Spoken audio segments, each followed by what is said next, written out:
All right.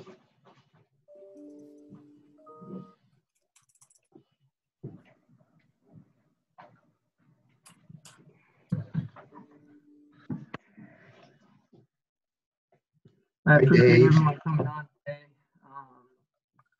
As we do, just make sure that you would put your phone lines on mute. And then when you have a question, put it in the chat function, if you would, so that we can call on you as we go. We'll get started with Coach Brown. Coach, why don't you just start with how excited you are to be back? Barely hear you, bro. Can you hear me? Yep. Everybody good? Yep, Coach, why don't you talk about how good it is to be back on the practice field? Well, we've been going at it for a while now. Middle of June. So obviously there's a couple weeks there, the month, 4 weeks in July and August and September. So we've really been at it. Coach has done a great job of, maximizing our practice ability based on the rules that are in place for us to practice. And I really feel, based on our limitations of no shoulder pads and those kinds of things, that we're in very good shape schematically, conditioning wise. Need to get the shoulder pads on to bump it around a little bit, but feel like we're definitely on track in terms of preparation of October 24th. Our first question is from Aaron McMahon. Don, good to see you. Thanks for doing this. Wanted to ask about the open cornerbacks position you got with Ambry leaving and how you plan to fill that. Well, we got a number of guys that we're looking at there. DJ Turner, Jalen Perry, probably are the two, I would say, guys that are the closest. But again, we really don't want to shut anybody out because we still have, 3 solid weeks of work prior to the game week. So in essence, it's almost like, you're beginning preseason camp. So, crazy things happen in that period of time. We've also been happy with Keyshawn and Iman Dennis can really fly and run, raw at the position, but we expect big things out of this group for sure. We utilize Dax as the nickel as well, so we're trying to take advantage of multiple guys' abilities for sure. Our next question is from Orion. Hey, Don, thanks for doing this. Obviously, you guys haven't put on full pads yet, but I wanted to get a sense of who the best 11 have been in your eyes so far. At my linebacker position, I would say there's a pretty good battle going on at the Viper position between Michael Barrett and Anthony Solomon. So we feel good about both of those guys' ability, their ability to run, cover, straight line, blitz. But we also have Mohan, who has his nickname Apache, and he's really got great straight line pressure ability, and has a knack for it as well. So, those 3 guys for sure. And then at the Sam position, the guy that's probably been one of the biggest surprises for us in camp has been Ben Van Sumeren. He's 250 plus pounds. He runs 4.6, and he doesn't just do that on the clock. You know, some guys run fast on the clock, and that's great, but it really doesn't care. You really don't care in a football game if a guy, what his clock time is, unless it translates to the field and he will run and hit you. So that we already know. We don't have to put shoulder pads on. We don't have to hit anybody in terms of tackling. He runs and hits all over the field.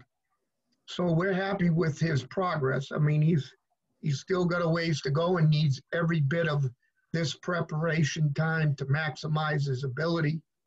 But we're happy with him. David Ojabo's getting some really good work there. And freshman Jalen Harrell as well. So, you know, we've got a number of guys working at that position. But I would say Ben's probably slightly ahead of the leader in the clubhouse. The Mike Backer position is Cam McGrone, and he's kind of picked up where he left off. We're very happy with his play, his performance, and he's really learned the defense. I mean, you know, he really knows what we're doing and knows what everybody else is doing as well. Josh Ross, unquestionable leader and playing at a very, very high level. And, you know, we've got some young guys behind him with Adam Shibley and Faki, but we also feel good about Nakai Hill Green at will and Kalel Mullings at Mike. So, you know, we feel like we're going to be in good shape there. So pretty excited about that group. Up front, you know, it's Aiden Hutchinson, it's Quiddy Pay. I would pick out two guys that I think have made the biggest improvement as football players on our defensive line is Julian Weiskopf and Taylor Upshaw. Those two guys are playing. Now, Taylor's much bigger. Like, he didn't even have a butt a year ago. Now he's got a butt. He's big, but he's still fast and strong, powerful. So really happy with the way he's playing. Donovan Jeter is playing better than I ever anticipated he could play. He has exceeded all expectations, and he and Carlo Kemp have given us, you know, solid play inside. Jesse Spate, you know, doing a really good job. But those guys in that grouping have made significant improvements. You know, we're probably 8 to 9 deep there. And last year, where we counted on playing, you know, a lot more of our 3-down package stuff, which we desperately needed to, due to the abilities of Uche and, you know, our lack of you know, total depth numbers at the defensive line. But we're excited about how those guys are coming, for sure.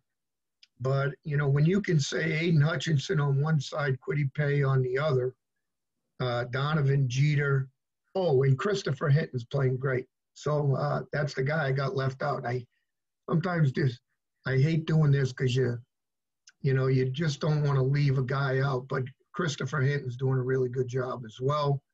And, you know, we're really happy up front. On the back end, Brad Hawkins is Brad Hawkins and plays really well. Daxton Hill. We think he has, you know, high ceiling. Has not reached that ceiling in terms of potential turned into every down performance, but he is certainly going in the right direction. Sammy Foston has improved dramatically. At the corner position, Jamon Green also joins DJ Turner and Jalen Perry there as, you know, high-level players. So, you know, we still got some questions to answer. And to be quite honest with you, competition, as you know, breeds success, keeps everybody practicing the right way. And, we still have, some significant practice time in front of us before we make any decision. I hope it kind of was all over the place, but I think I answered the question. Yeah. Our next question is from Rainer.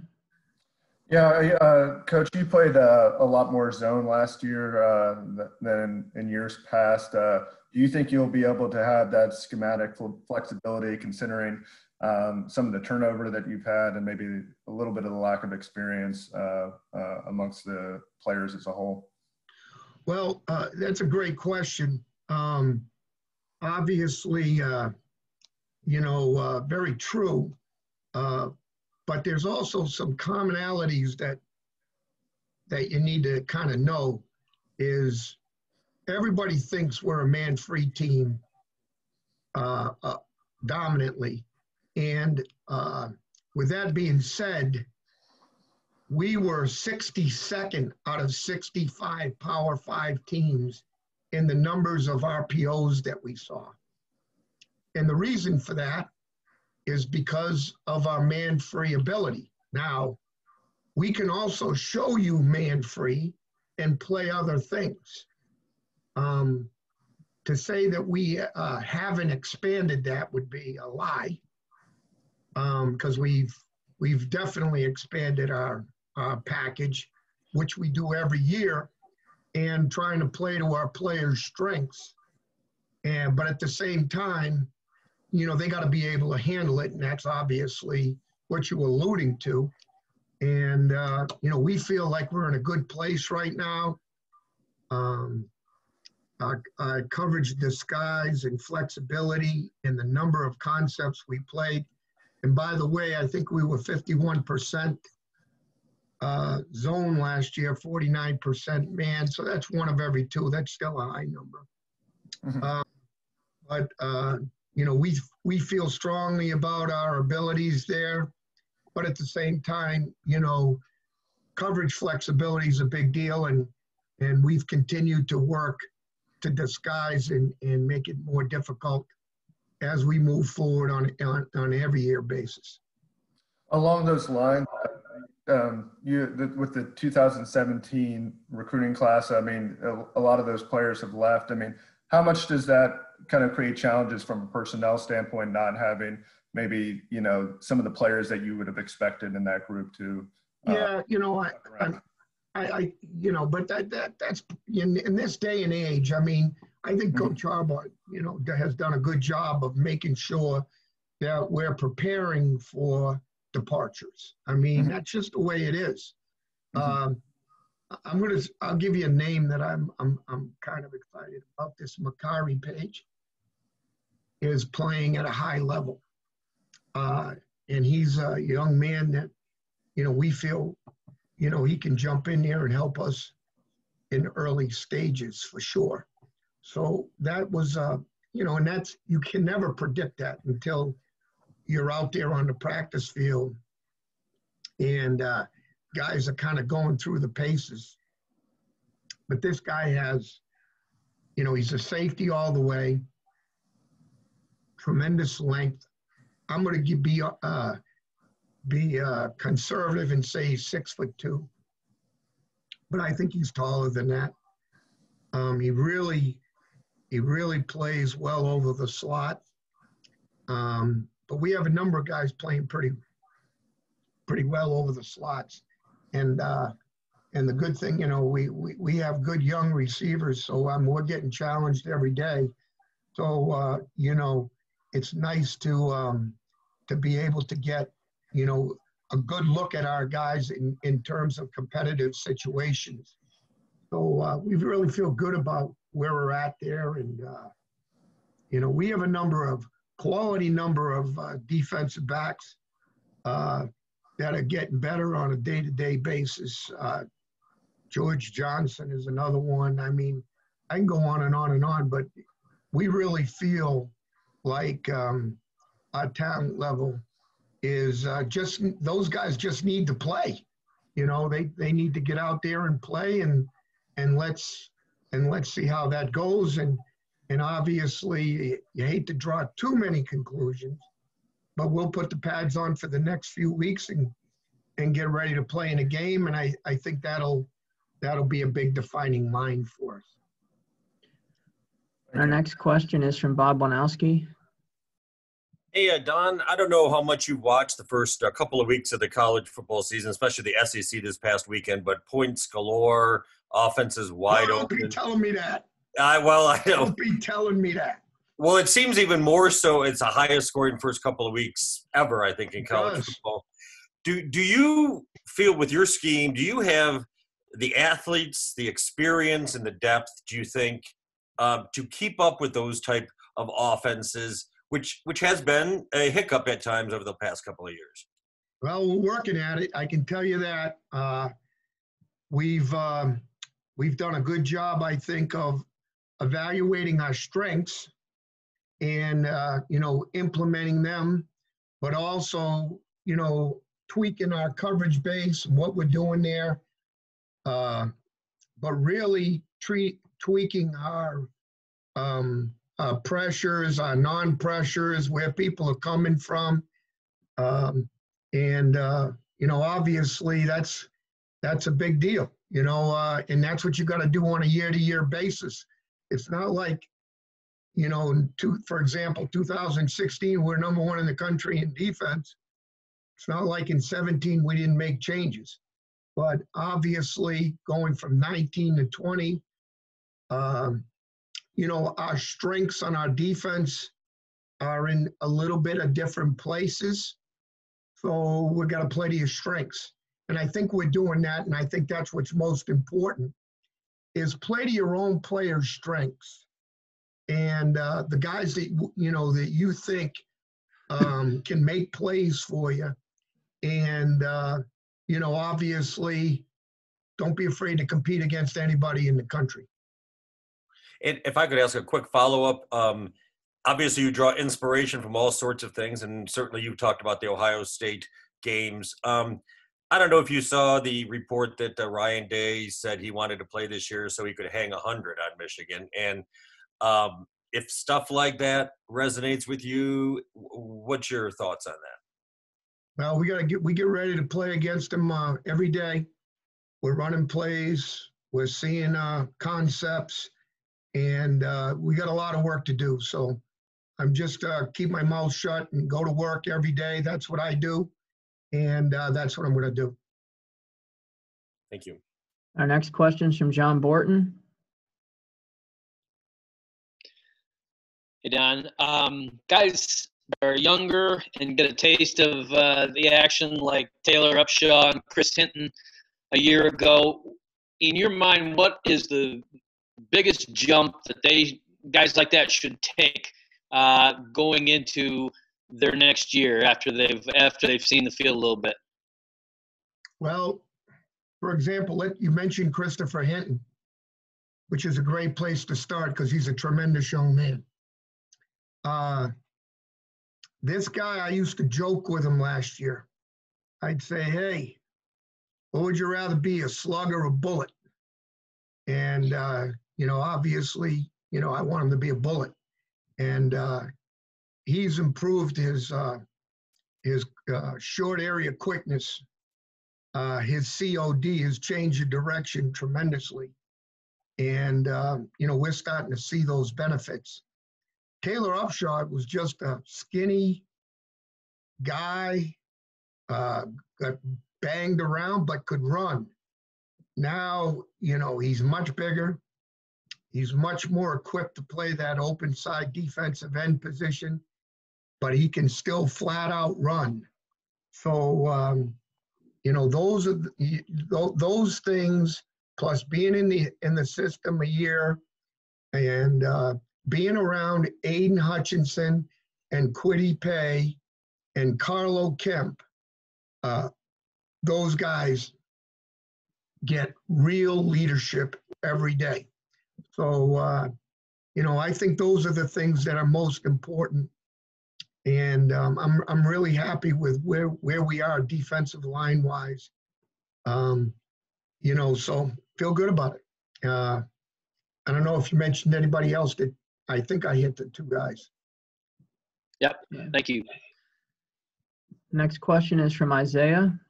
Hey, Don, you've already mentioned a couple of them, but what's your assessment so far of the true freshmen, and who's really stood out in your mind? You know, it's so hard when you start, you know, saying, you know, this freshman and that freshman, and then you forget a guy. But, you know, I think the guys, you know, that have really stood out, you know, starting at the linebacker position, Kalel Mullings. He's 6'2.5".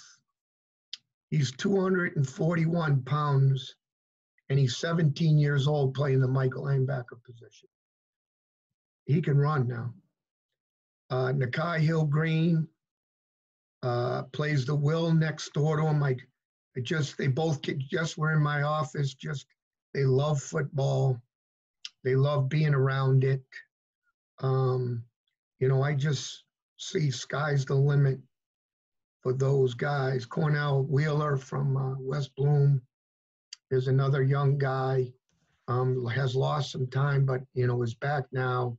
So, you know, and obviously you know, we need to see more out of Cornell, but I think he's got real ability as well.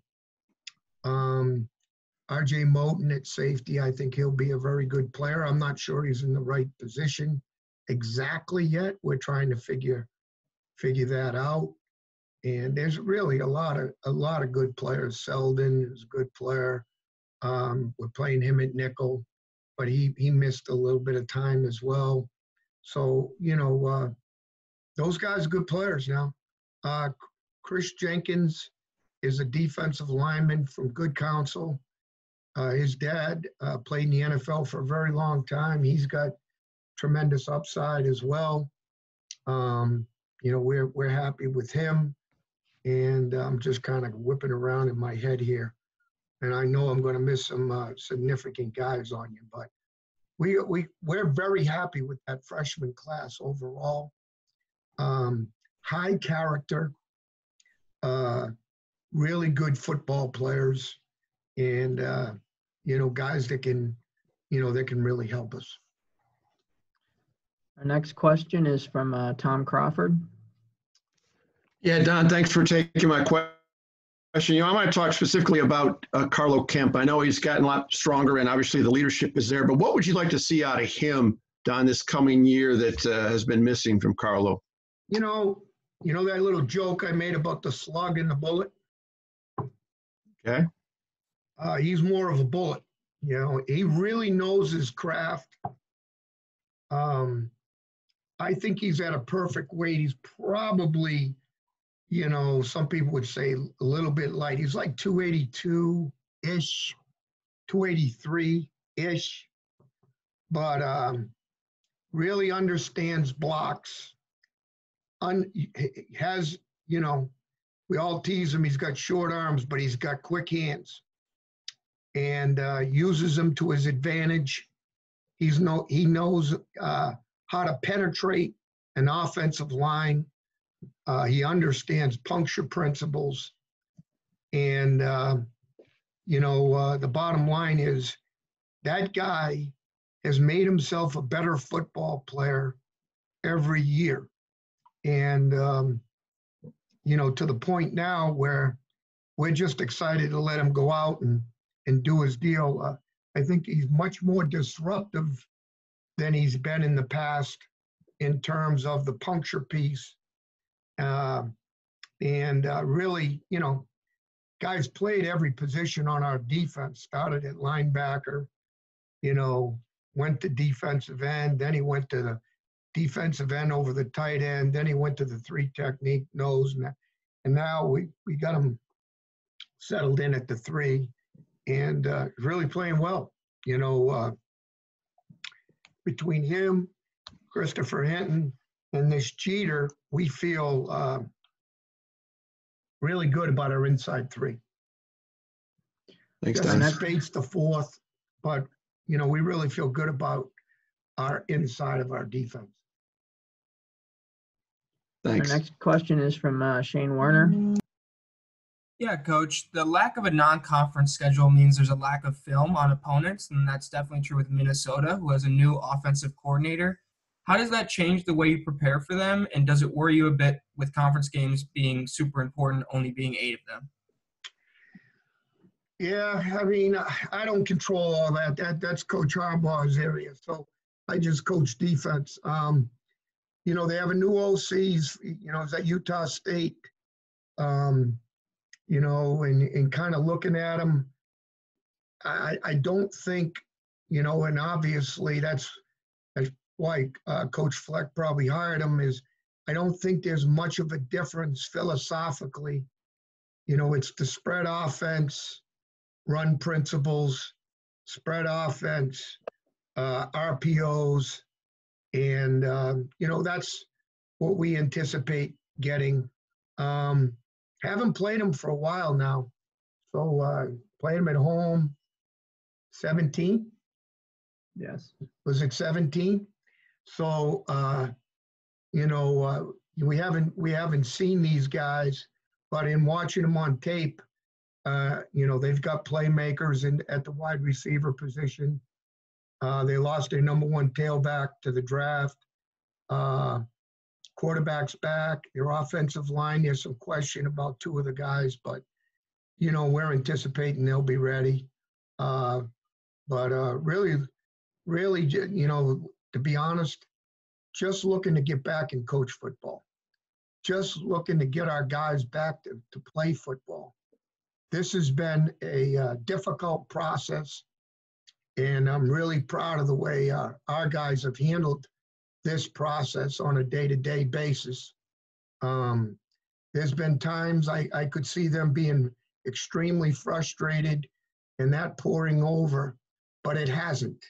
So just proud of our guys. Can't wait to get out in the practice field with our pads on today, and anxious to get this thing underway and play them one at a time, and really like our football team. That's all I can tell you. Our next question is from Jason Lewis. Hey, Don. We talked to Josh and Cam, and both of them had said that they feel that this linebacking core this year could and is the best in the nation. Would you agree? And what do you think makes them feel that way? Well, they're confident guys that know their stuff. That's the biggest piece. Is you can be a great athlete, but if you don't know your stuff and how you fit in and all the defenses and in terms of your run fits and their pass fits and exactly what they're doing on each position, you know, and exactly what they're doing based on formations. But these 2 guys are bright, articulate, know the game of football, know our system, and I think that confidence, you know, that's what's coming out, is they're very confident about what they do on the field, and you know, confidence breeds success, and let's hope that's what it does. But they're a fun twosome to coach for sure, and you know, I'm just fortunate I get to coach them every day. One quick follow-up too. I know you spoke a little bit about Ben Van Sumeren before, Yes, sir. with his speed and whatnot. But what are you most excited about from him, obviously making the transition this year? I know he was originally committed to Iowa as a linebacker, so he's shown that he could play that on this level. But what have you been most impressed with him, and what kind of impact do you feel like he could have for the defense this year? You know, he's certainly going to have an impact. He's going to have an opportunity. And, you know, we're trying to carve him out a role, and we are. He's a puncture guy. I think he's a very solid blitzer. He also is a smart guy. I mean, you know, he's been learning after, you know, a period of time at running back. So, you know, he's had to put the time in the playbook. And the other thing that I probably like the most about this guy is if I correct him on something, it's like the world came to an end. Now, you may say, well, that's not a good thing. He cares so deeply about being right that I think those guys end up being successful because it's so important to them. Now, you got to teach them to just wipe that stuff off and move on to the next play, of which he is doing. But I just like coaching this guy. I know I'm getting a great effort every day. And if I brought you up to the office, I could just put the tape on. And in the first 5 plays, you'd say, holy heck, who's that running across the field? And, you tell the guy to run to the football, and in our place, if you don't run, you don't get on the field. That's just the way it is. And that guy runs, and he runs every play. So we're really excited about him making the transition. And to be honest, he's really exceeded expectations from myself and, BJ as well. Thank you so much. You're welcome. Our next question is from Ryan Zook. Hey, Don, you've mentioned a lot of young freshmen, young players today. With the no redshirt rules or limitations this year, and with how much you lost from last season, do you anticipate playing more young players than in years past this season? Yes, I think we will. And, obviously keeping your fingers crossed that, with this COVID issue as well, you just don't know, what's going to happen on a week-to-week basis in terms of your roster. So you've got to be prepared. And the one thing that Coach Harbaugh stressed to all of us coaches is coach everybody. Make sure everybody gets coached. And that we have all taken to heart. And we are coaching the first day freshman and the senior that's never got on the field, because you just don't know who's going to end up playing for you on Saturday afternoon. So that's been an important battle cry. And if you ask me, what's been the biggest difference having this extended period, we've been able to teach the defense to every human being that's in the unit. If you don't know the defense, it's your fault, because they've all had opportunity to practice. They've all had opportunity to run with upper level units, and we're making sure everybody gets coached. Before we get to the next question, I just wanted to let the media know we're going to cut the questions off because we got about 4 or 5 left in the queue. But the next question is from Austin. Hey, Don, thanks for doing this. I wanted to follow up with you about Dax. You mentioned that he's still kind of in that process of translating his potential into production. What's the next step for him there, and where do you see him fitting in terms of his ability to play safety, nickel, corner, all that stuff? He can fit in anywhere he wants to fit in. That's how talented this guy is. Obviously, we're doing, he's a safety by trade, but he's a nickel by trade as well. And really, that was his get on the field role last year, was, through the ability to get into the extra DB packages, which we do quite a bit. So, and then at the end of the year, obviously, he had to shift gears and, make the transition to being one of the full-time safeties. I mean, he's way more accomplished in terms of understanding concept and knowing what to do as an every down safety. But this guy can play anywhere. I mean, if we had any problems at all, he could bump outside, due to injury, or, he can play anywhere in the back end, and is much more comfortable schematically. And how do you tell if a guy is more comfortable schematically? He plays faster on his feet, primarily pre-snap. In other words, there's not a lot of indecision about what's my alignment, who do I align on, what is my responsibility. I mean, he's just lining up, playing football. And, usually all those things, like I always tell the guys, 66% of football occurs pre-snap. And, obviously that's an area that we put him in there as a true freshman, and we were going to live and die with him, and he had veterans around him. Now he's got to take some of that leadership role along with Brad Hawkins and, who's done a really good job. Sammy Foston's done a good job. So, we feel like we're much more accomplished on the back end for sure. But, he's a talented guy. I'm not sure he isn't the best cover guy in the Big Ten, to be honest with you. Our next question is from Angelique. Don, you've mentioned a few times playing to the strength of your. How you doing? Good. How are you? Good. Good. But you've mentioned playing to the strength of your defense a few times. What is the strength of your defense right now? I tell you, I got to take you out. No, I'm just kidding. I mean, we're so much better up front in the front seven, especially I think Coach New has done a very good job of bringing the guys along. But we feel really, I don't know if we're better, just deeper. We got more guys to choose from, and I think that's you'll kind of see that depth is good, our knowledge is good. We have some young guys, like we've talked about Chris Hinton, we've talked about Taylor Upshaw, we've talked about Spate, who's a reliable, he's just a reliable guy.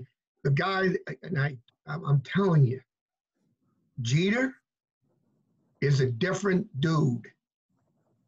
Flat out different dude. So, and the real respected names, Aiden, Quiddy, Carlo Kemp, those guys are there. But we feel like that group, has done well. The other guy that quietly, I don't know, I was asked, what are you going to do? You lost both corners. Well, we did with LeVert going in the NFL draft, obviously, but he was, obviously it was his time. But Vince Gray rotated and played all year and is playing at a very, very, very high level. So we really feel good about him. And I don't think I mentioned him earlier, and that's, that's unfair because he's playing really, really well. I'm really happy with the way he's playing. You have mentioned a few times, but Josh Ross the other day asked him about defensive line, and right away he said Aiden stood out, called him an animal. How is he? Is that how you would describe him? How has he evolved his game? Thanks. He's one of, his arms are so long, and he runs so well. He's one of, I don't know if remember the Addams Family, and they had the guy that was the butler. He was so tall and everything. You thought maybe he might have a little of that stiffness. I cannot believe how athletic this guy is. I mean, he's 6'7", and he runs like a deer. And, sky's the limit for this guy. So, and we know what we got. He's bright. He's articulate. He's in a great mood every day. So it's a beautiful thing when defensive players can look at one of the leaders and the guy's got a smile and just excited to be on the practice field every day. Because you know something? When it's the alternative, it's not a good thing. But our leadership comes from the players. And that's a nice thing when you have that happening. He's definitely one of those guys for sure. Quiddy too. Our next question is from Sam Webb. Hey, Don, how you doing, man? I remember, it's a kind of a thought process question. I remember asking you a little while ago about a dude you discovered back at UConn named Obi Melifonwu. who was a Great kid. super explosive, versatile guy, safety, linebacker. You could bring him off the edge. You had Jabril here. You look at a guy like Dax now, to get back to him. Talk to Jim, and he mentioned what you did, the great expectations, safety, nickel, corner. He said he expects him to be a great player at any and all of those spots. So when you have a guy like that, what goes into deciding where he plays? Is it a best 11 proposition and your strengths and weaknesses elsewhere? Is it opponent specific? What goes into where you play a guy like that who could excel at multiple positions? Well, Sam, that's a great question. I'll tell you, Obi Melifano, one little quick, you know how I recruited him? He walked into the gym. I was standing there with the high school football coach. He picked the ball up and from 2 feet standing on the ground did a 360 dunk, and I told him, we're good.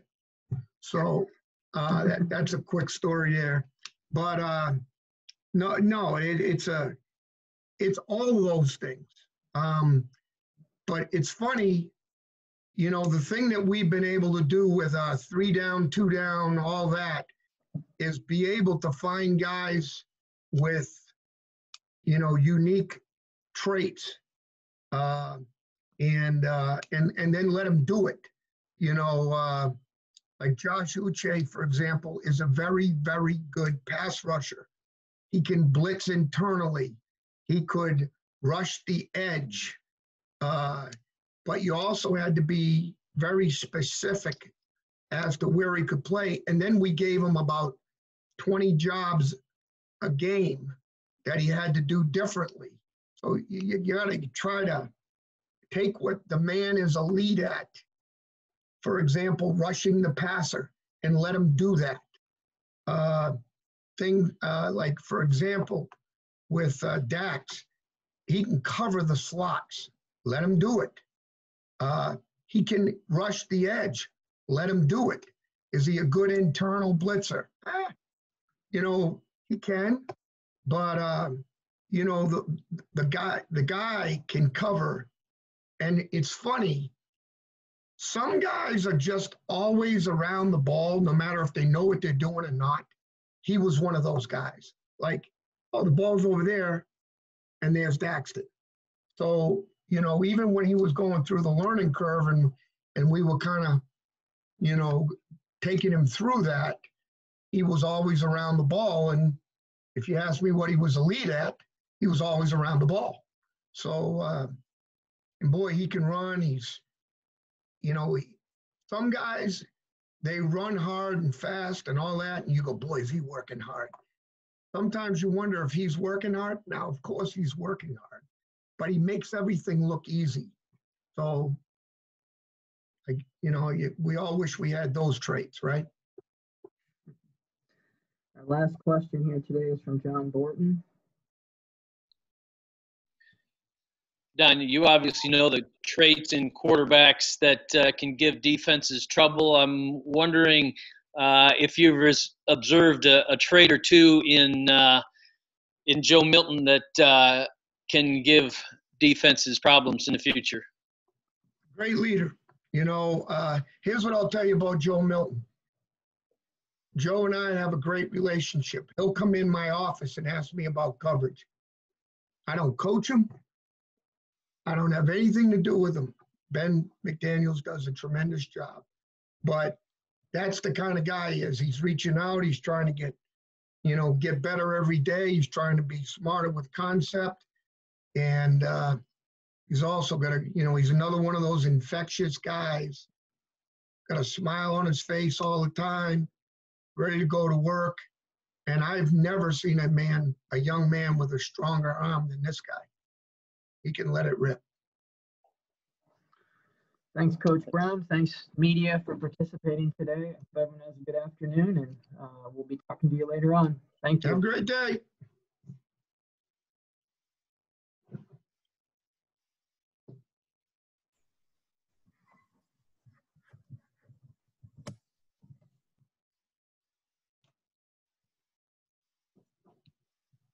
Excellent work, dude. Good. I thought that was the,